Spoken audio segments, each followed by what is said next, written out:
writer and a head writer, and as a writer, well, screenwriter, I do screenwriting stuff. I write screenplays by myself or with co-writers or in a writer's room. As a head writer, it's a little bit different. I supervise a group of writers, usually in the writer's room, or they can be working separately, and I work with them. Sometimes I pick them up in first place. I choose who the writers are going to be. Sometimes I don't. Sometimes it's my project. Sometimes it's somebody else's project. So the important thing as a head writer is not to have is to prevent the series from being a bunch of short movies. That needs to be, there's a consistency to keep in the series, and you have to maintain the vision of the show.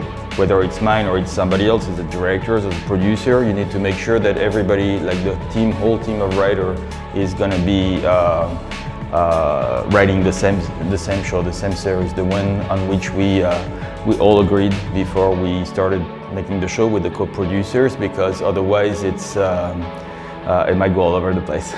And as you go in production, 6 months, a year later, it might be, people tend to forget what was the original idea because there are a lot of other things getting in the way.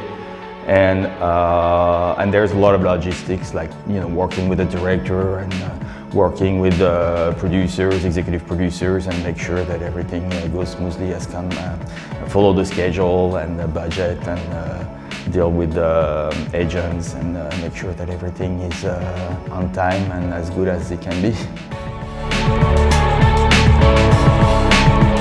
I think there's thousands of stories waiting to be told. The thing is, to me, it's like cooking. You don't make new ingredients, you don't make new, but you can mix them in a different way, and so you can create a new recipe, even if the ingredients, there hasn't been any new ingredients, natural ingredients in years. So it's really a matter of how you mix stuff together. You got characters, and you got situations, and you got plots, and you got themes, and you got a lot of ingredients, and if you mix them in a new way, then you can always create something new, and that's what's cool about it.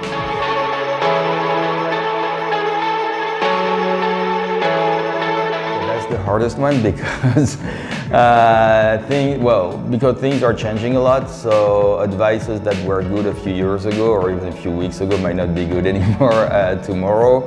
And also it's difficult because that's what, when I come here to teach in a program for like 5 days, I try to give as many advices as possible. So it's very difficult to come up with like one advice to tell now. But they should really, be curious.